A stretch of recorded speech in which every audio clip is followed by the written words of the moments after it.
વિદ્યાર્થી મિત્રો, ખૂબ અગત્યનો આપણે પાઠ શરૂ કરવા જઈ રહ્યા છીએ. આવર્ત કોષ્ટકને અનુલક્ષીને આ ચેપ્ટર છે. આ ચેપ્ટર માત્ર એક જ ચેપ્ટર નહીં, પરંતુ ઘણા બધા ચેપ્ટરોની અંદર આનું બેઝિક ફંડા ખૂબ અગત્યનો છે. એટલે એમને અનુલક્ષીને આપણે બરાબર તૈયાર કરવાનું છે. કારણ કે તત્વોનું વર્ગીકરણ અને તેમાં જુદા જુદા આવર્તનીયતા એટલે ફેરફારો છે એ આ ચેપ્ટર ત્રીજું 11મા ધોરણનું છે. ઉપરાંત એસ વિભાગના તત્વો પણ તમારે 11મા ધોરણમાં ભણવાનું છે. પી વિભાગના તત્વો પાર્ટ 1 એ પણ તમારે 11મા ધોરણમાં ભણવાનું છે. પી વિભાગ પાર્ટ 2 એ પણ તમારે 12મા ધોરણની અંદર ભણવાનું છે. ડી અને એફ વિભાગના તત્વો એ પણ તમારે 12મા ધોરણની અંદર ચેપ્ટર ભણવાનું છે. એટલે આ ચેપ્ટર બીજા 4 ચેપ્ટર સાથે સંકળાયેલું છે અને સાથે સાથે કેટલાક બીજા અગત્યના પ્રશ્નો ઘણા બધા કોમ્પિટિટિવ એક્ઝામને અનુલક્ષીને પૂછાતા હોય એમના માટે બેઝિક ખૂબ અગત્યનું છે. એટલે આજે જે ચાલે છે એ બરાબર ડે ટુ ડે તમે સાથે સાથે તૈયાર કરતા જશો તો બાકીના ચેપ્ટરો તમારા માટે ખૂબ સહેલા છે. એટલે બરાબર લખીને આ ચેપ્ટર તૈયાર કરવાનું છે.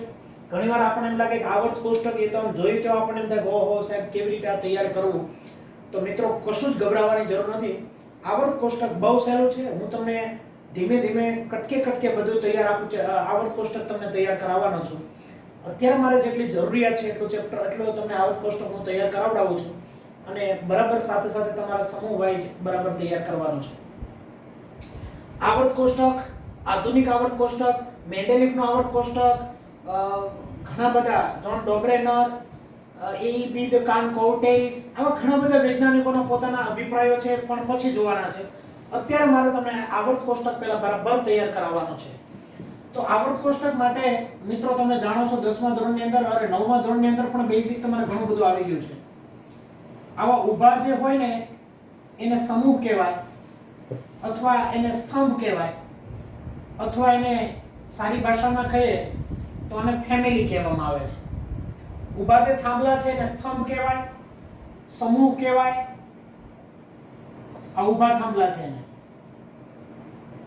સ્તંભ કહેવાય અથવા તેને ફેમિલી પણ કહેવામાં આવે છે. કારણ કે આમાં જે એક જ સમૂહમાં જેટલા તત્વો છે એ બધાના લક્ષણો એક સરખા હોય છે. એટલે કે ફેમિલીના લક્ષણો તો સરખા જ મળતા આવે છે, તમે જાણો છો. આવા તમારે પહેલા ફેમિલી બે સમૂહ દોરવાના છે. પછી આમ આડી લીટી તમારે 7 આવી કરવાની છે. આ 1, આ 2, આ 3, આ 4, આ 5, આ 6 અને આ 7. આવા 7 તમારે આડી હરોળ દોરવાની છે. 7 બે સમૂહ. આ વિભાગને હું એસ વિભાગ નામ આપીશ. એસ વિભાગ, એસ વિભાગના તત્વો છે. એસ વિભાગના તત્વોની અંદર હું અત્યારે લખતો જઈશ hydrogen, lithium, sodium, potassium, rubidium, caesium અને ફ્રાન્સિયમ. લિથિયમ પછી beryllium, magnesium, calcium, strontium, barium અને રેડિયમ. આ પહેલા બે જે સમૂહ છે એ પહેલા બે સમૂહને એસ વિભાગના તત્વો તરીકે ઓળખવામાં આવે. S block elements. શા માટે એસ વિભાગના તત્વો ગણવામાં આવે છે એ આપણે જોઈએ. આની ઇલેક્ટ્રોન રચનાને આધારે એને એસ વિભાગમાં દાખલ કર્યા છે. આની કોઈ પણની તમે ઇલેક્ટ્રોન રચના લખશો એટલે છેલ્લો ઇલેક્ટ્રોન તમારો એસ કક્ષકની અંદર દાખલ થશે. એસ કક્ષકમાં દાખલ થાય એટલે એને એસ વિભાગના તત્વો આપણે કહીશું. કોઈ પણની તમે ઇલેક્ટ્રોન રચના લખો, છેલ્લો ઇલેક્ટ્રોન એસ ઓર્બિટલની અંદર જશે, એસ ઓર્બિટની અંદર જશે. હવે એની પછીના 10 સમૂહ, આધુનિક આવર્ત કોષ્ટકને આપણે વાત કરીએ તો આ પહેલા બે સમૂહ પછીના 10 સમૂહ છે એ આવ્યા છે. એ 10 સમૂહ ચોથા આવર્તથી શરૂ થાય છે. ચોથા આવર્તથી એ 10 સમૂહની આપણે વાત કરીએ.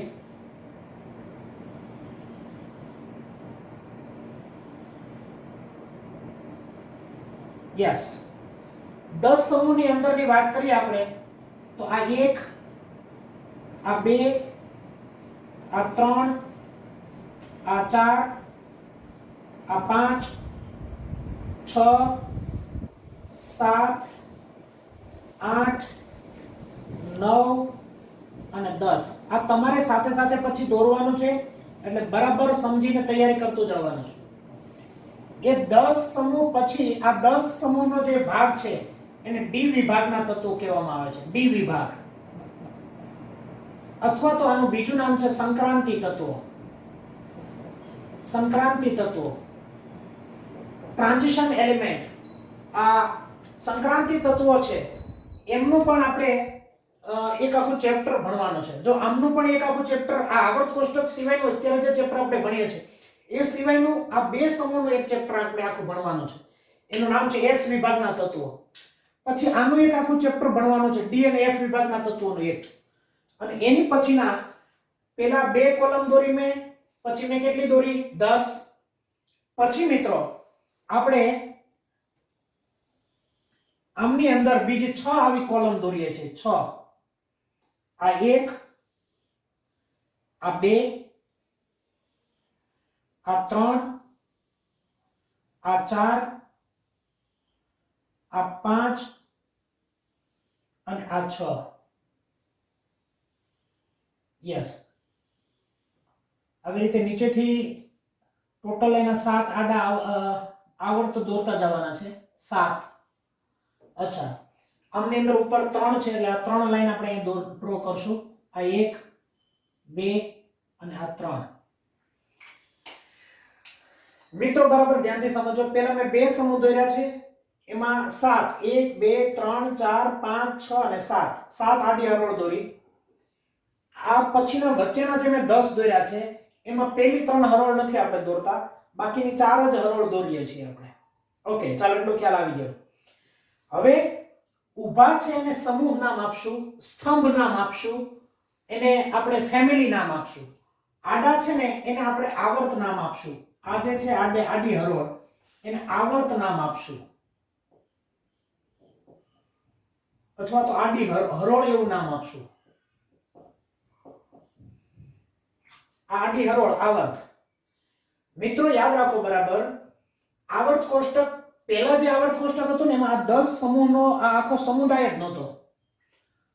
જૂનું જે આવર્ત કોષ્ટક હતું કે જેને આપણે પ્રતિનિધિ તત્વો કહીએ છીએ, એમાં આ બે સમૂહ અને બીજા આ 6, એટલે ટોટલ 8 જ સમૂહ હતા. 2 આ અને 6 આ. કેટલા હતા? 8.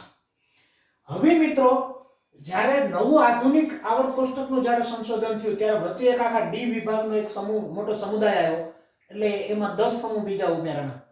એટલે 2 આ 6 આ એટલે 8 અને 10 આ એટલે 18. એટલે યાદ રાખો આધુનિક આવર્ત કોષ્ટકની અંદર સમૂહ કેટલા હોય છે આધુનિક આવર્ત કોષ્ટકમાં? તો કે સાહેબ 18. 2 ને 6 8 અને આ 10 18. આવર્ત તો હંમેશા કેટલા હોય છે? 7. 7 આવર્ત અને 18 સમૂહ. Yes, very good. હવે મિત્રો તમને મેં 1 થી 30 તત્વો શરૂઆતમાં બેઝિક લેક્ચરોની અંદર મેં તમને શીખવાડ્યા છે. છતાં તમારી પાસે એ લેક્ચર તૈયાર ન હોય તો chemistry by Kanubhai Adiya YouTube channel ઉપર જઈ અને તમે એમાં જોઈ શકો છો. 1 થી 30 તત્વો મેં તમને સમજાવ્યા છે. લગભગ 450 થી 500 જેટલા સંયોજનો તમને જાતે બનાવતા પણ શીખવાડ્યા છે. એટલે YouTube ની અંદર તમે નોટ કરશો કે કેમિસ્ટ્રી બાય કનુભાઈ આડિયા, એટલે આખા બધા લેક્ચરો તમને એ સંયોજનો કેવી રીતે બનાવી શકાય, સંયોજનોનું નામ કેવી રીતે બનાવી શકાય, એ બહુ સહેલી રીતે મેં એમાં મૂકેલા છે. એટલે 1 થી 30 તત્વો મેં એમાં જ્યારે તમને પાકા કર્યા હતા તો તમને યાદ છે પહેલું તત્વ હાઇડ્રોજન, બીજું હિલિયમ. આ તમે જાણો છો. પહેલા આવર્તની અંદર મિત્રો બે જ તત્વો હોય છે, એક હોય છે હાઇડ્રોજન અને બીજું હોય છે હિલિયમ. એટલે આમની અંદર હું ખાલી બે જ તત્વો અત્યારે યાદ રાખીશ, હાઇડ્રોજન અને હિલિયમ. યસ, ચાલો એટલું તમને આવડી ગયું, હાઇડ્રોજન હિલિયમ. ચાલો બોલો, પરમાણુ ક્રમાંક 3.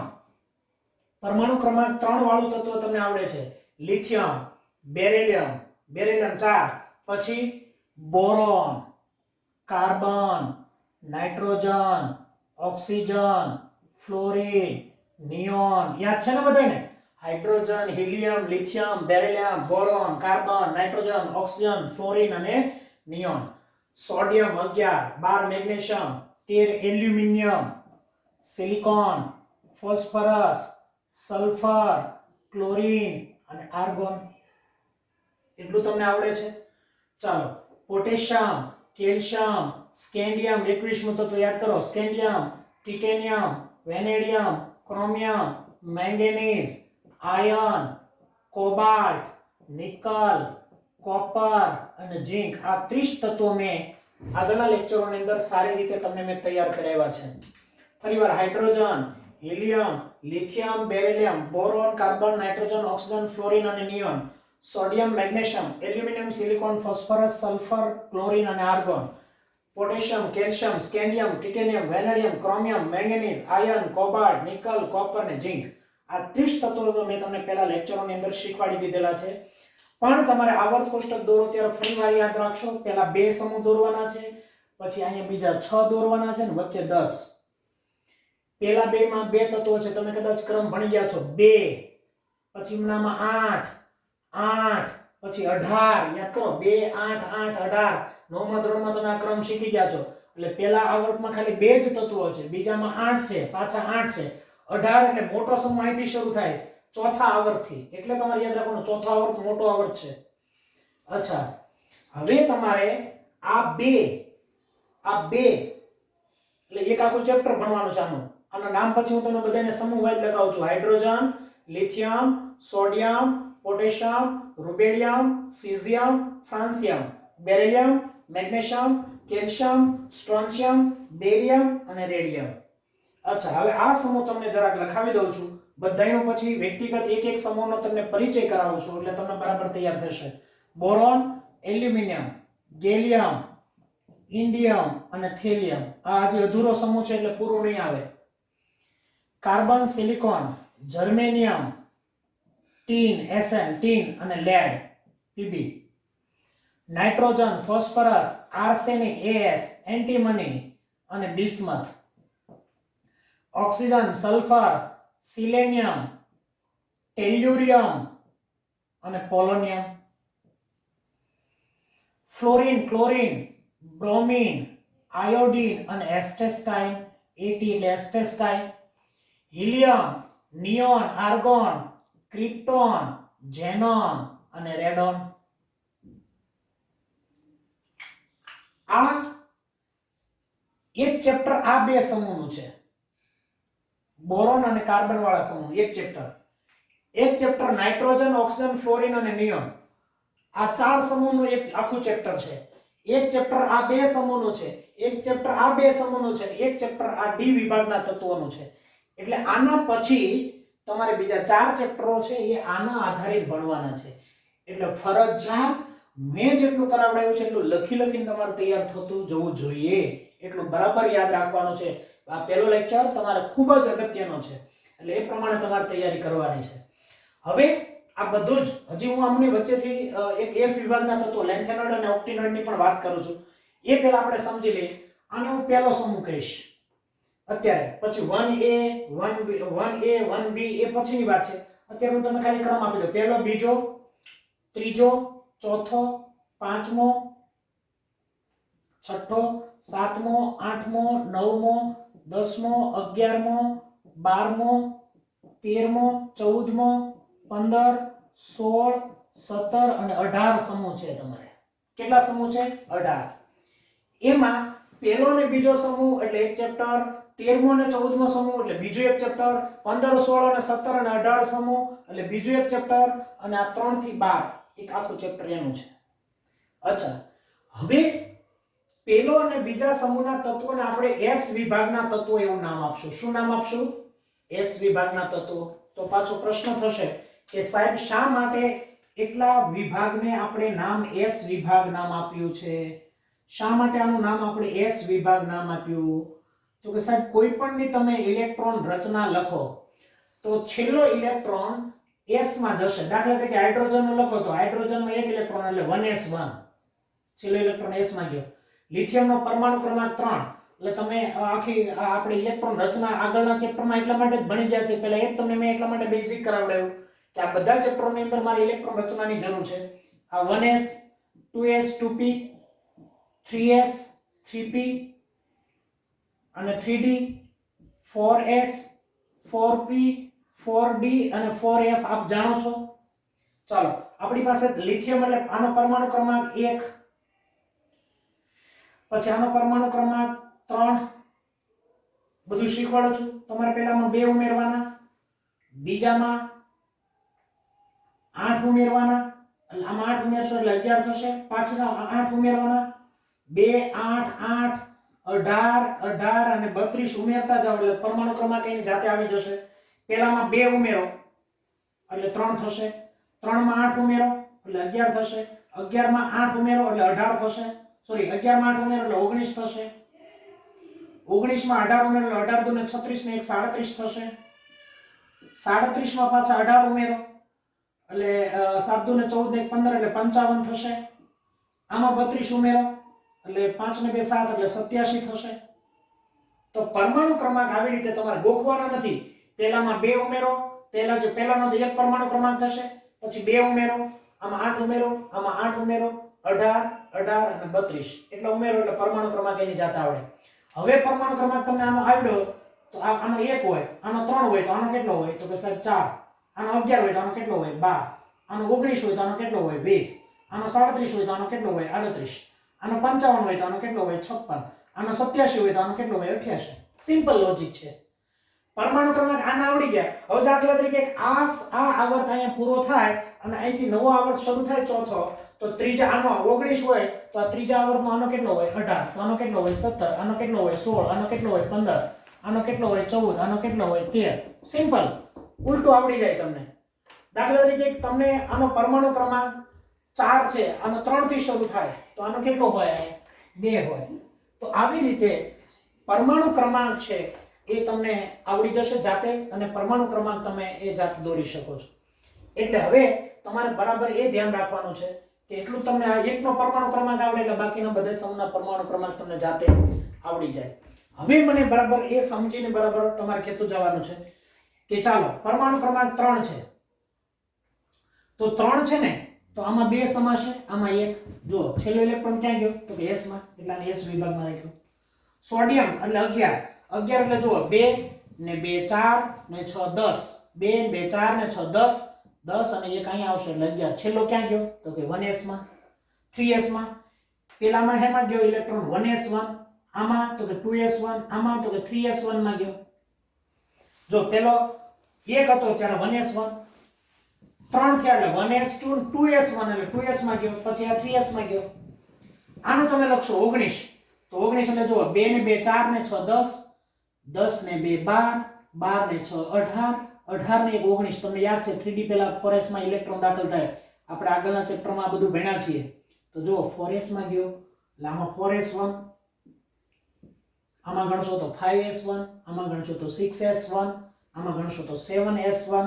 તો આમ જનરલ મારે આમ લખવું હોય તો ns1. જો પહેલામાં n ની જગ્યાએ પેલો આવર્ત હોય એટલે 1 મૂકું, 1s1, બીજામાં 2s1, ત્રીજામાં 3s1, ચોથામાં 4s1, પાંચમામાં 5s1, છઠ્ઠામાં 6s1, સાતમામાં 7s1. તો આની ઇલેક્ટ્રોન રચના શું થઈ? ns1. જો s માં એક ઇલેક્ટ્રોન દાખલ થાય છે એટલે આને s વિભાગમાં મૂક્યા છે. અચ્છા ચાલો બેરિલિયમની વાત કરીએ. બેરિલિયમનો પરમાણુ ક્રમાંક કેટલો? 4. તો ચાલો મને શીખવાડો તમે. 4 છે મારી પાસે ઇલેક્ટ્રોન, કેવી રીતે દાખલ કરશો? તો કે સાહેબ 1s2 અને 2s2, આમાં 2 ને આમાં 2 4 થયા એટલે જો છેલ્લો ઇલેક્ટ્રોન ક્યાં ગયો? s માં, પણ 2s2. તો અહીં જો 2s2 લખું છું. મેગ્નેશિયમ એટલે પરમાણુ ક્રમાંક 12, 2 ને 2 4, 4 ને 6 10, 10 ને 2 12. જો 3s2, અહીંયા 2s2, અહીંયા 3s2. તો અહીંયા શું આવશે? તો કે સાહેબ 4s2. અહીંયા શું આવશે? તો સાહેબ 5s2. તો અહીંયા નીચે શું લખાય? તો કે સાહેબ ns2. યસ. તો પહેલા સમૂહમાં s માં એક ઇલેક્ટ્રોન હોય તો એને આપણે પહેલામાં મૂક્યો છે. s માં 2 ઇલેક્ટ્રોન હોય તો આપણે એને 2 માં મૂક્યા છે, બીજા સમૂહની અંદર મૂક્યા છે. s ની અંદર 3 ઇલેક્ટ્રોન તો હોય જ નહીં, એટલે s ના 3 પ્રકાર નથી. બે જ સમૂહ શા માટે? તો કે સાહેબ s માં 2 જ ઇલેક્ટ્રોન સમાય. પહેલો સમાય એને પહેલા સમૂહમાં મૂક્યા, છેલ્લો ઇલેક્ટ્રોન 2 વાળો હોય, s માં 2 ઇલેક્ટ્રોન દાખલ થતા હોય તો એને બીજા સમૂહમાં મૂક્યા. s માં તો 3 સમાય નહીં, નહીતર તો ત્રીજો સમૂહ આવત. પણ s ના 2 જ પ્રકારો છે, s માં 2 જ ઇલેક્ટ્રોન સમાઈ શકે છે, એટલે એને 2 સમૂહની અંદર મૂક્યા. યાદ રાખો મિત્રો, પહેલો સમૂહ છે એને આલ્કલી ધાતુ તત્વો કહેવાય. આલ્કલી ધાતુ તત્વો. બોલો પહેલા સમૂહનું નામ શું છે? યાદ રાખજો, બહુ અગત્યનું છે, મારે વારંવાર બોલવાનું છે. આલ્કલી ધાતુ તત્વો. અને બીજાનું નામ છે આલ્કલાઇન અર્ધ ધાતુ તત્વો. આલ્કલાઇન અર્ધ ધાતુ તત્વો. આલ્કલાઇન અર્ધ ધાતુ તત્વો. આ આલ્કલી ધાતુ તત્વો, આ આલ્કલાઇન અર્ધ ધાતુ તત્વો. બીજાનું નામ છે આલ્કલાઇન અર્ધ ધાતુ તત્વો. આ આલ્કલી ધાતુ તત્વો. આ આલ્કલાઇન અર્ધ ધાતુ તત્વો. આ બે સમૂહના નામ યાદ રાખજો. આલ્કલી ધાતુ તત્વો અને આલ્કલાઇન અર્ધ ધાતુ તત્વો. આ બે સમૂહ એટલે એક આખું ચેપ્ટરનું નામ આપણે થયું. આલ્કલી ધાતુ તત્વો, આલ્કલાઇન અર્ધ ધાતુ તત્વો. ફરીવાર આનું નામ બોલું છું. બોલો તમે સાથે. Hydrogen, lithium, sodium, potassium, rubidium, caesium અને francium, beryllium, magnesium, calcium, strontium, barium અને રેડિયમ. ચાલો આ બે સમૂહ તમારા તૈયાર થઈ ગયા. પહેલા સમૂહની ઇલેક્ટ્રોન રચના NS1, બીજાની NS2. પહેલા સમૂહનું નામ આલ્કલી ધાતુ તત્વો, બીજાનું નામ આલ્કલાઇન અર્ધ ધાતુ તત્વો. આ યાદ રાખતા રહેજો બરાબર. ચાલો એટલી ખબર પડી ગઈ. છેલ્લો ઇલેક્ટ્રોન S માં છે એટલે એને S વિભાગના તત્વો આપણે નામ આપી દીધું. Yes, very good. હવે હું તમને લઈ જાઉં છું P વિભાગના તત્વો ઉપર. દાખલા તરીકે આપણે 13મા સમૂહમાં આવીએ. P વિભાગના તત્વોમાં બોરોનનો પરમાણુ ક્રમાંક Z બરાબર 5. તમે ભણી ગયા છો પરમાણુ ક્રમાંક 5. ચાલો શીખવાડો. 1s2, 2s2 અને 2p1. જુઓ છેલ્લો ઇલેક્ટ્રોન ક્યાં ગુડાણો છે? P માં. યસ, એટલે એને P વિભાગમાં મૂક્યા છે. આ એટલો સમૂહ છે 13 થી 18. કયા સમૂહના તત્વોને P વિભાગના તત્વો કહેવાય? તો કે 13 થી 18 આ P વિભાગના તત્વો થયા. 13 થી 18મો સમૂહ છે એ P વિભાગના તત્વો છે.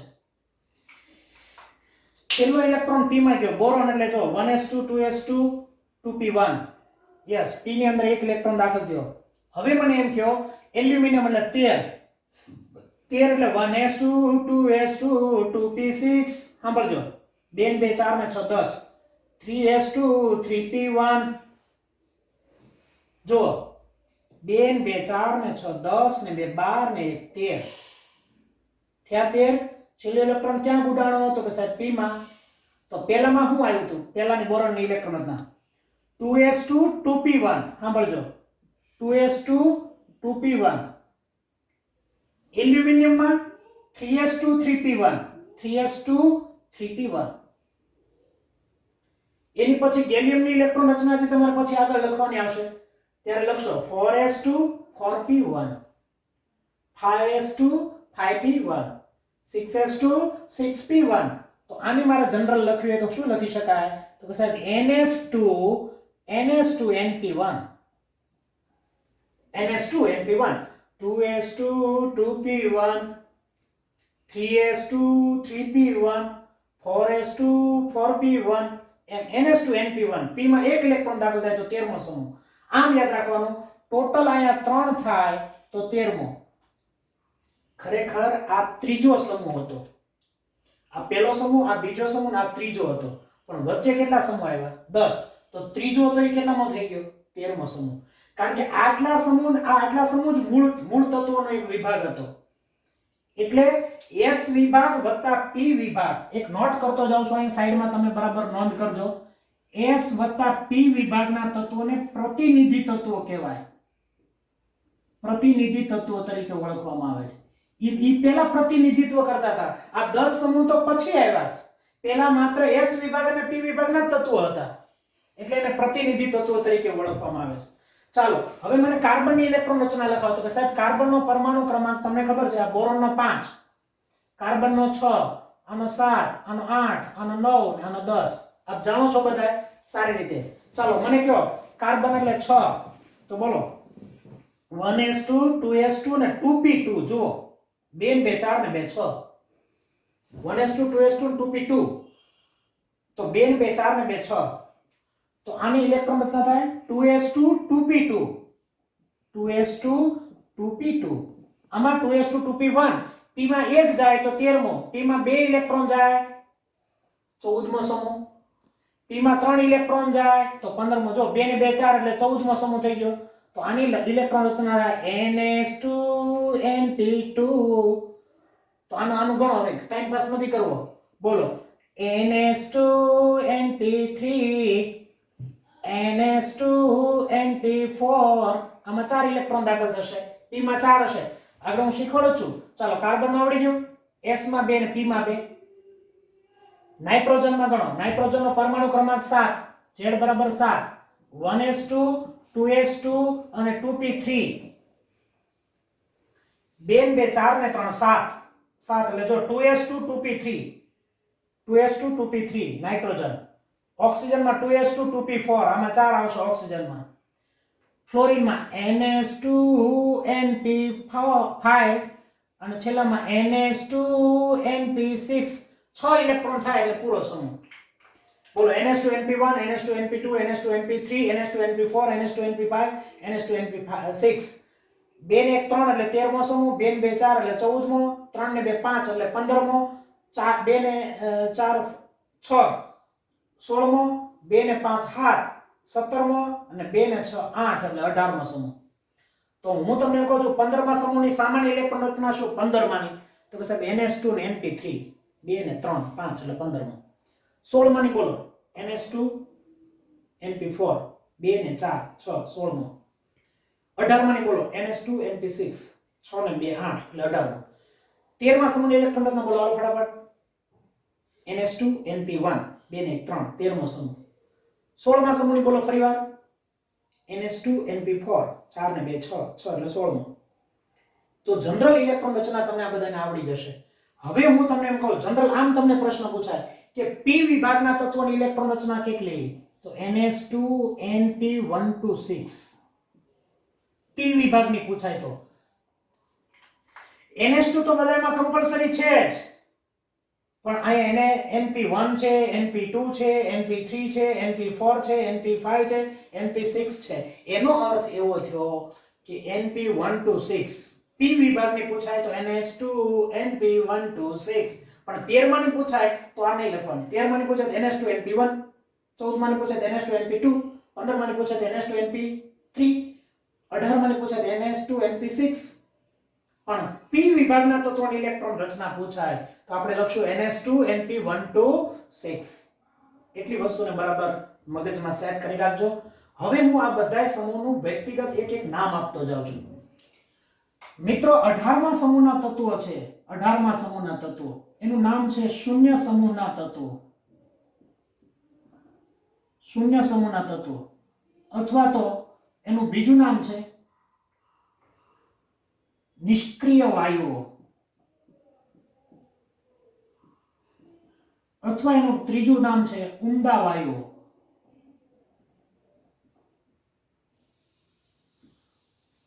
શૂન્ય સમૂહના તત્વો કયો? કારણ કે આની ઓક્સિડેશન અવસ્થા નથી, આ કઈ ગુમાવીને કઈ મેળવીને એટલે એની ઓક્સિડેશન અવસ્થા શૂન્ય થાય એટલે શૂન્ય સમૂહના તત્વો કીધા. અથવા એને નિષ્ક્રિય વાયુઓ કયો, નિષ્ક્રિય વાયુઓ, અથવા એને ઉમદા વાયુઓ કયો તો પણ ચાલે.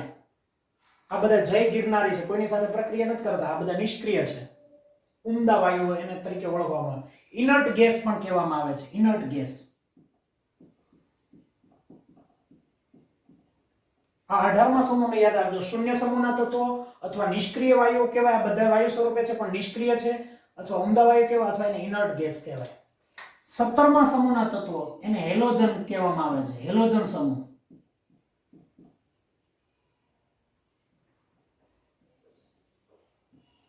હેલોજન. હેલોજનનો અર્થ આપણે આ સમૂહ બધા ભણશું વ્યક્તિગત ત્યારે તમને ખ્યાલ આવશે. ક્ષાર ઉપજાવનાર, આ જેની સાથે જોડાય એમાંથી ક્ષાર બનાવે એટલે એને 17મા સમૂહને હેલોજન સમૂહ તરીકે ઓળખવામાં આવે છે.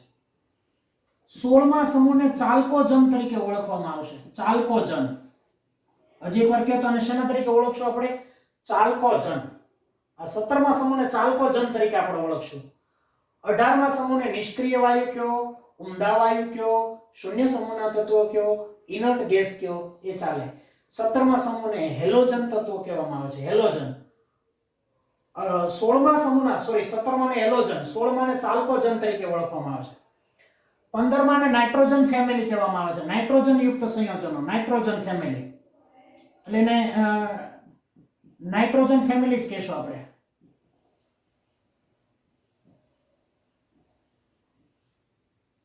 અચ્છા, 14મા સમૂહને કાર્બન ફેમિલી કહેશું, આને બોરોન ફેમિલી કહેશું. એટલે આના કોઈ સ્પેસિફાઈ નામ નથી, એટલી વસ્તુ તમે યાદ રાખશો. હવે મિત્રો મારે તમને સમજાવવાનું છે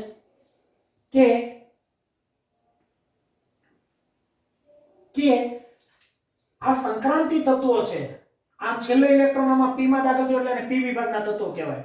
એમાં આ બે સમૂહ છે NH2NP1 અને NH2NP2. આ એક આખું ચેપ્ટર ભણશું, આ એક આખું ચેપ્ટર આપણે તૈયાર કરવાનું છે. હવે મારે તમને શીખવાનું છે d વિભાગના તત્વો અથવા તો આને સંક્રાંતિ તત્વો તરીકે આપણે એને ઓળખશું. તો d વિભાગના તત્વો કઈ રીતે એનું નામ આવ્યું છે એ આપણે બરાબર ધ્યાનથી સમજવાનું છે. ચાલો, મને તમે પહેલા સમૂહનું નામ આપશો તો કે સાહેબ આલ્કલી ધાતુ તત્વો, બીજાનું નામ તો કે સાહેબ આલ્કલાઇન અર્ધ ધાતુ તત્વો, 18માનું નામ તો કે શૂન્ય સમૂહના અથવા નિષ્ક્રિય વાયુ અથવા ઉમદા વાયુ ઇનર્ટ ગેસ, 17માનું નામ તો કે ચાલ્કોજન હેલોજન, 16માનું નામ તો કે ચાલ્કોજન. અચ્છા, હવે મારે ડી વિભાગના તત્વોની વાત કરવાની છે. તો કે સાહેબ છેલ્લો ઇલેક્ટ્રોન ડી કક્ષકમાં જાય એટલે એને ડી વિભાગના તત્વો તરીકે ઓળખવામાં આવે છે. કઈ રીતે સમજાવું છું, જો બરાબર ધ્યાનથી સમજજો કે આનો પરમાણુ ક્રમાંક 21, સ્કેન્ડિયમ Z બરાબર 21, એટલે આની ઇલેક્ટ્રોન રચના તમને ખબર છે 1s2 1s, પછી 2s 2p, 3s 3p અને 3d, 4s 4s 4p અને 4d ને 4f. આ આપણે બધું ઇલેક્ટ્રોન રચના ભણી ગયા હતા. આમાં 2 2 4 ને 6 10 ને 2 12 ને 6 18 ને 2 20 અને છેલ્લો ઇલેક્ટ્રોન જો ક્યાં આવ્યો? d માં 3d1. છેલ્લો ઇલેક્ટ્રોન d માં આવ્યો એટલે આને d વિભાગમાં મૂક્યા. છેલ્લો ઇલેક્ટ્રોન s માં જાય તો s વિભાગના. s માં કેટલા ઇલેક્ટ્રોન સમાઈ શકે? વધારે વધારે તો કે સાહેબ 2, એટલે એના 2 જ સમૂહ છે. p માં વધારે વધારે કેટલા ઇલેક્ટ્રોન સમાઈ શકે? 6, એટલા માટે સાહેબ આના 6 જ પ્રકાર 6 જ સમૂહ છે. d ની અંદર 10 સમાઈ શકે એટલે આના 10 લખ્યા. આમાં d ની અંદર 1 હોય એટલે આની ઇલેક્ટ્રોન રચના 4s2 3d1, આની 4s2 3d2, 3d3, 3d4 ને બદલે 3d5 અપવાદ હોય છે. ક્રોમિયમ તમે ભણી ગયા છો. આવી રીતે d ને 10 સુધી ઇલેક્ટ્રોન સમાય એટલે d વિભાગના તત્વો. એટલે આનો છેલ્લો ઇલેક્ટ્રોન d માં દાખલ થયો એટલે d વિભાગના તત્વો કહેવાય. આને સંક્રાંતિ તત્વો કહેવાય. સંક્રાંતિ એટલે ટ્રાન્ઝિશન અવસ્થા. ટ્રાન્ઝિશન એટલે તમને ખબર છે એક અવસ્થામાંથી બીજી અવસ્થામાં કન્વર્ટ થવું, એક અવસ્થામાંથી બીજી અવસ્થામાં રૂપાંતરણ થવું. આપણને ખબર છે આપણો એક તહેવાર આવે છે મકર સંક્રાંતિ. તો આપ જાણો છો મકર સંક્રાંતિ એ તમને ખબર છે ફિક્સ તારીખ પ્રમાણે છે. 14મી તારીખ એ ફિક્સ છે, કારણ કે તિથિ પ્રમાણે નથી, કારણ કે સૂર્ય છે મકર રાશિમાં પ્રવેશ કરે છે એટલે મકરમાં ટ્રાન્ઝિશન થાય છે. ટ્રાન્ઝિશન એટલે એક અવસ્થામાંથી બીજી અવસ્થામાં પરિવર્તન થવું. હવે તમારી જાણ માટે કહી દઉં, આ બધા ધાતુ તત્વો છે, આ અધાતુઓ છે. ધાતુઓ અને અધાતુઓ વચ્ચેના ફેરફારો કરનારી જે છે આ બધા, એટલા માટે એને ટ્રાન્ઝિશન એલિમેન્ટ અથવા તો એને સંક્રાંતિ તત્વો એવું એને આપણે નામ આપ્યું છે. મિત્રો બરાબર સમજો, આના નામ તમે પાકા કરી નાખ્યા છે: scandium, titanium, vanadium, chromium, manganese, iron, cobalt, nickel, copper અને ઝિંક. એટલું બરાબર મારા ખ્યાલ મુજબ તમને તૈયાર છે. આ ઉપરાંત આ છઠ્ઠો આવર્ત અને સાતમા આવર્તમાંથી અહીંથી બે સમૂહને આમાંથી બહાર કાઢ્યા. છઠ્ઠા અને સાતમામાંથી વચ્ચેથી બે સમૂહને બહાર કાઢ્યા છે. એ જરાક હું તમને અહીંયા નોંધ કરી અને સમજાવી દઉં છું એટલે તમને એ વસ્તુ આખી ક્લિયર થાય. શા માટે ડી વિભાગના તત્વો કહેવાય? તો કે સાહેબ છેલ્લો ઇલેક્ટ્રોન શેમાં દાખલ થાય? ડી માં. શા માટે સંક્રાંતિ તત્વો કહેવાય? તો કે આમાંથી આમાં કન્વર્ટ થાય, વચ્ચેના ગાળાના તત્વો છે એટલે એને ટ્રાન્ઝિશન એલિમેન્ટ એવું નામ આપ્યું છે આપણે. હવે હું છઠ્ઠા અને સાતમા આવર્તમાંથી બે મોટી મોટી શ્રેણીઓને બહાર કાઢું છું. છઠ્ઠા અને સાતમામાંથી આ બધી વસ્તુ ડિટેલિંગ તો એનું ચેપ્ટર આખો આવશે ત્યારે ભણાવીશ, પણ અત્યારે હું તમને થોડું કહી દઉં છું. આને હું એફ વિભાગના નામ આપીશ. છઠ્ઠામાંથી આવા 14 તત્વો છે એને બહાર કાઢ્યા આપણે અહીંથી વચ્ચેથી. છઠ્ઠામાંથી 14 તત્વોને બહાર કાઢ્યા. એવી રીતે સાતમા આવર્તમાંથી પણ 14 તત્વોને આપણે બહાર કાઢ્યા. આ છઠ્ઠા આવર્તમાંથી જે 14 તત્વો બહાર કાઢ્યા એ આખી શ્રેણીને, એ આખા તત્વોની 14 તત્વોની શ્રેણી છે એને આપણે નામ આપશું લેન્થેનોઇડ. લેન્થેનોઇડ્સ તત્વો અથવા લેન્થેનોઇડ શ્રેણી તરીકે ઓળખવામાં આવે. અને આને એક્ટિનોઇડ અથવા ઓક્ટિનોઇડ પણ કહેવામાં આવે છે. ઓક્ટિનોઇડ્સ 14 તત્વો. છઠ્ઠા આવર્તમાંથી 14 તત્વો બહાર કાઢ્યા એને લેન્થેનોઇડ્સ કહેવાય. અને સાતમા આવર્તમાંથી જે 14 તત્વો બહાર કાઢ્યા એને ઓક્ટિનોઇડ્સ કહેવાય. અને આ બધાની ઇલેક્ટ્રોન રચના જોશો તેમાં છેલ્લો ઇલેક્ટ્રોન F કક્ષકમાં જશે. શેમાં જશે? F કક્ષકમાં. એટલે એને F વિભાગના તત્વો કીધા. તો લેન્થેનોઇડ શ્રેણી અને ઓક્ટિનોઇડ શ્રેણી કયા વિભાગના છે? F વિભાગના તત્વો છે. 3 થી 12 સમૂહના તત્વો કયા છે? 3 થી 12 તો કે ડી વિભાગના તત્વો છે. પહેલો અને બીજો સમૂહ તો કે એસ વિભાગના છે. 13 થી 18 તો કે પી વિભાગના છે. કયા કયા સમૂહને પ્રતિનિધિ તત્વોના સમૂહ કહેવાય? તો કે પહેલો સમૂહ, બીજો સમૂહ, 13મો સમૂહ, 14મો સમૂહ, 15મો, 16મો, 17મો અને 18મો. એટલે 13 થી 18 સમૂહ જે છે એને પ્રતિનિધિ એક પહેલો, બીજો અને 13 થી 18 એને પ્રતિનિધિ તત્વો તરીકે ઓળખવામાં આવે છે. આ 14માં લેન્થેનોઇડ તત્વો અને ઓક્ટિનોઇડ તત્વો છે, એમાં 14 તત્વો બહાર આવ્યા છે. એટલે આ સમૂહ પહેલા આવર્તમાં 2 જ તત્વો, બીજામાં 8, ત્રીજામાં 8, 14માં 18, 15માં 18, 16માં પહેલા આવર્તમાં 2 તત્વો, બીજામાં 8, ત્રીજા આવર્તમાં 8, ચોથા આવર્તમાં 18, પાંચમા આવર્તમાં 18, છઠ્ઠા આવર્તમાં 32. ઘણાને એમ થાય કે આ તો 18 જ છે, પણ અહીંથી 14 વચ્ચેથી બહાર કાઢી ઉમેરવા પડશે, 32. અને છેલ્લો સાતમો આવર્ત છે, એમાં હજી અહીંયા તત્વો શોધવાના બાકી છે, એટલે એને અધૂરો વિભાગ એવું નામ આપણે આપશું. શું નામ આપશું આપણે? અધૂરો વિભાગ. તો પહેલા આવર્તની અંદર અહીંયા હું તમને લખી દઉં છું કે આવર્ત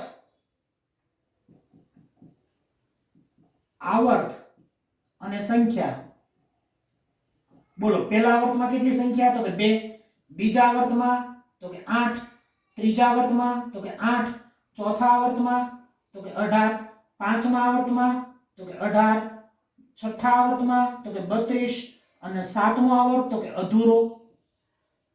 બોલો, પહેલા આવર્તમાં કેટલા તત્વો? તો કે 2, બીજામાં 8, ત્રીજામાં 8, પછી 18, 18, 32 અધૂરો. 2, 8, 8, 18, 18, 32 અધૂરો. 2, 8, 8, 18, 18, 32 અધૂરો. આ તમને આવડી ગયું. હવે મિત્રો આના નામ આપણે આપવાના છે. હજી મારે સમૂહના નામે તમને શીખવાડવાના છે ને આવર્તના એક એક નામે શીખવાડવાના છે. બોલો, પહેલાનો પરમાણુ ક્રમાંક 1 હોય આખા ગામને ખબર છે? તો કે યસ સર.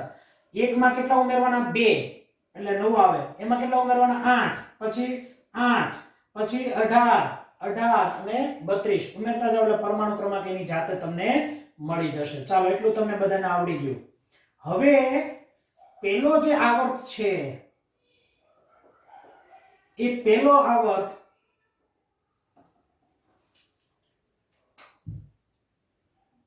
પહેલા આવર્તને અતિ લઘુ વિભાગ કહેવાય. અતિ લઘુ, હાવ નાનો. પહેલા આવર્તને અતિ લઘુ તરીકે ઓળખવામાં આવે. પહેલા આવર્તનું શું નામ છે? અતિ લઘુ, હાવ નાનો. કેટલા થતો? 2, બસ પૂરું. આને પ્રથમ લઘુ કહું છું. પ્રથમ લઘુ. પહેલો લઘુ, લઘુ એટલે નાનો. આ બીજાને દ્વિતીય લઘુ કહું છું. દ્વિતીય લઘુ. પ્રથમ લઘુમાં કેટલા તત્વો? તો કે 8. દ્વિતીય લઘુમાં કેટલા? તો કે 8.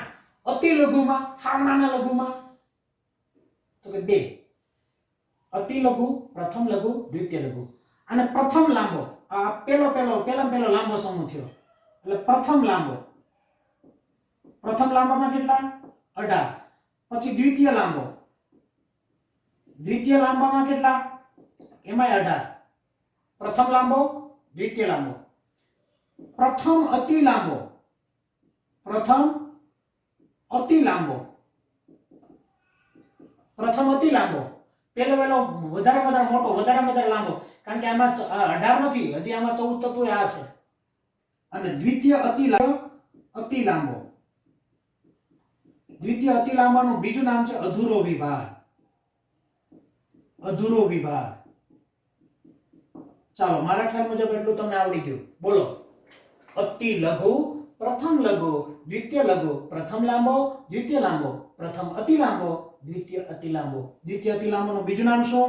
અધૂરો વિભાગ. બોલો, પહેલા આવર્તનું નામ પ્રથમ અતિ લઘુ, બીજું પ્રથમ લઘુ, દ્વિતીય લઘુ, પ્રથમ લાંબો, દ્વિતીય લાંબો, પ્રથમ અતિ લાંબો અને દ્વિતીય અતિ લાંબો અથવા તો અધૂરો વિભાગ.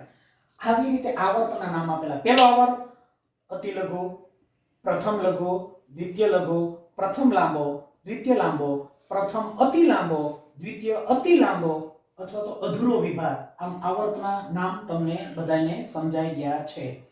ચાલો, પહેલાનું નામ, પહેલા સમૂહનું નામ આલ્કલી ધાતુ, બીજાનું નામ આલ્કલાઇન અર્ધ ધાતુ, 17માનું નામ હેલોજન, 16માનું નામ ચાલ્કોજન, 18માનું નામ શૂન્ય સમૂહના તત્વો અથવા નિષ્ક્રિય વાયુઓ અથવા તો ઇનર્ટ ગેસ એમ કહેવામાં આવે છે. આ બોરોન ફેમિલી કહેવામાં આવે છે, કાર્બન ફેમિલી કહેવામાં આવે, નાઇટ્રોજન ફેમિલી કહેવામાં આવે, ઓક્સિજન વાળા ફેમિલીને ચાલ્કોજન તરીકે આપણે નામ લખ્યું છે. કયા આવર્તમાંથી લેન્થેનોઇડ્સ અને ઓક્ટિનોઇડ્સ, કયા આવર્તમાંથી લેન્થેનોઇડ, તો કે છઠ્ઠા આવર્તમાંથી. કયા આવર્તમાંથી ઓક્ટિનોઇડ્સ, સાતમા આવર્ત. લેન્થેનોઇડ અને ઓક્ટિનોઇડ સમૂહના તત્વો કયા વિભાગના તત્વો કહેવાય, તો કે સાહેબ એફ વિભાગના. કેવી રીતે, તો કે આના બધાના તત્વો સીરિયમ થી શરૂ થાય, લુટેશિયમ પૂરું થાય, બરાબર ને, સેલુ, પછી અહીંયા થેલાર લખશું, થોરિયમ થી શરૂ થાય, લોરેન્શિયમ પૂરું થાય.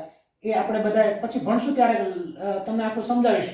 સીરિયમ અને લુટેશિયમ, સેલુ, સીરિયમ થી શરૂ થાય, લુટેશિયમ પૂરો થાય, થોરિયમ થી શરૂ થાય, લોરેન્શિયમ પૂરો થાય. આ બધા 14 તત્વો તમને સારી રીતે કંઠસ્થ કરાવડાવીશ. એટલે એટલો મુદ્દો બરાબર તૈયાર આપણે કરવાનો છે. હવે આવર્ત કોષ્ટકની અંદર યાદ રાખજો, એસ વિભાગ અને પી વિભાગને પહેલા એના પ્રતિનિધિ તત્વો કહેવાતા, પછી આ 10 સમૂહ નવા શોધાણા છે, એ પછીના ઉમેરાણા છે. ટોટલ સમૂહો કેટલા, તો કે 18, આવર્ત કેટલા, તો કે 7. પહેલા આવર્તમાં કેટલા તત્વો, તો 2, બીજામાં 8, ત્રીજામાં 8, પછી 18, પછી 18, પછી 32, પછી અધૂરો. એટલી વસ્તુ તમને બધાને આવડી ગઈ છે. આ પણ મુદ્દો તમને બરાબર સમજાઈ ગયો છે. હવે આને આધારિત મારે આ બધાના એક એક સમૂહના તમને હું લિસ્ટ બનાવતો જાય. પહેલા સમૂહનું નામ સંજ્ઞા, બીજાનું નામ સંજ્ઞા, આવી રીતે બધા સમૂહના તમને નામ સંજ્ઞા લખાવી દઉં એટલે તમને મુદ્દો બરાબર ક્લિયર થાય છે.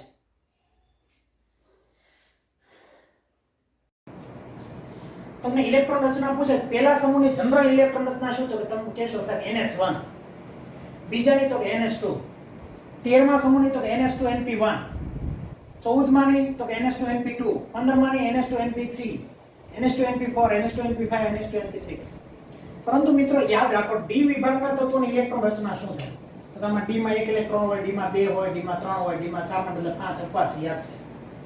ડી માં 5 હોય, ડી માં 6 હોય, ડી માં 7, ડી માં 8, ડી માં 9 ને બદલે 10 હોય, અપવાદ. આ પણ અપવાદ છે, કોપર. અને ડી માં 10. તો આની ઇલેક્ટ્રોન રચના જેટલા બી ડી હોય ને એનાથી s એક વધારે હોય. 3d હોય તો 4s હોય, 4d હોય તો 5s હોય. તો d છે ને એ s કરતા એક ઓછી હોય.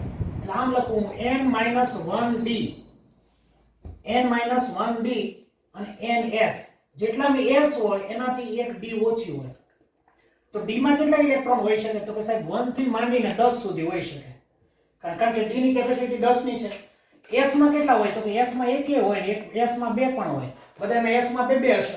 આમાં s માં 2 છે, s માં 2 છે, પણ યાદ છે ક્રોમિયમમાં 3d5 4s1, કોપરમાં 3d10 4s1, એટલે 1a હોય 2a હોય. એટલે આ d કક્ષક d વિભાગના તત્વોની ઇલેક્ટ્રોન રચના બોલો. n-1d 1 to 10, ns 1 to 2. ફરીવાર બોલો, n-1d 1 to 10, ns 1 to 2. આવડી જશે? યસ. આમાં 1 થી 10, d માં 10 સુધી સમાય. આમાં 1 થી 2, પેલો 1 અથવા તો 2 ઇલેક્ટ્રોન સમાઈ શકે. આને આ પહેલી શ્રેણી છે ને 3d વાળી, 3d, એને પ્રથમ સંક્રાંતિ શ્રેણી કહેવાય. આમાં બધામાં 4d આવશે, દ્વિતીય સંક્રાંતિ શ્રેણીના તત્વો કહેવાય. આમાં 5d આવશે, તૃતીય સંક્રાંતિ શ્રેણીના તત્વો કહેવાય. આમાં 6d આવશે, ચતુર્થ સંક્રાંતિ શ્રેણીના તત્વો તરીકે ઓળખવામાં આવે. એટલે ડી કક્ષકની ઇલેક્ટ્રોન રચના તમને આવડી જશે. લેક્ચર થોડોક મોટો છે, પણ આ બધું મારે તમને કન્ટિન્યુ સાથે લેવડાવવું પડશે, કારણ કે આ લેક્ચર મોસ્ટ આની પાછળ તમારે વ્યવસ્થિત કામ કરવા માટે બેસી જવું પડશે અને આ બધું તૈયાર કરવાનું છે. કઈ રીતે તૈયાર કરવાનું છે, આના એક એકના સમૂહના નામ તમને હું શીખવાડું છું. પછી હું આનું તમને કોઈ પણ 10 સ્ટુડન્ટને ફોન કરીશ, એમાંથી પૂછીશ કે ભાઈ બોલો 15મો સમૂહ, બોલો 16મો સમૂહ, બોલો 17મો સમૂહના તત્વો. એમાં તમારો પણ વારો આવી શકે કોઈ પણનો. એટલે બરાબર ધ્યાનથી સમજજો. એફ વિભાગના તત્વો છે, એની ઇલેક્ટ્રોન રચના n-2f, n-1d, ns. જેટલામાં s હોય એનાથી d એક ઓછું હોય અને એનાથી f હજી એક ઓછી હોય. એટલે d n-1 લખો તો n-2f થાય. f ની અંદર 1 થી 14 તત્વો સમાઈ શકે, 14 ઇલેક્ટ્રોન સમાઈ શકે. d માં 1 થી 10 સમાઈ શકે, પણ આમાં d માં અપવાદ છે. d માં 0 હોઈ શકે અને 1 હોઈ શકે. કોઈ સુધારો નહીં કરતા. નહીતર ઘણાને એમ થાય કે સાહેબ અહીંયા ડી માં 1 to 10 હોય ને એને બદલે 0 to 1 લખ્યું. 0 to 1 જ આવશે. કાં ડી માં 1 આવશે કાં ડી માં 0 આવશે. અને NS 1 to 2 એક પણ હોઈ શકે 2 પણ હોઈ શકે. એટલે આ F વિભાગના તત્વોની ઇલેક્ટ્રોન રચના. તો એટલી વસ્તુ મારે બરાબર તૈયાર જોઈએ. આ બધાના નામ અને પછીના લેક્ચરમાં હું તમને બધું સમજાવું છું, શીખવાડું છું, બરાબર તૈયાર કરવાના છે. એટલે એટલું પેલા સમૂહ બરાબર તૈયાર કરી નાખવાનો છે અને આખો આવર્ત કોષ્ટક બરાબર લખીને તૈયાર કરવાનું છે. બહુ મસ્ત મજાનું લખીને તૈયાર કરજો.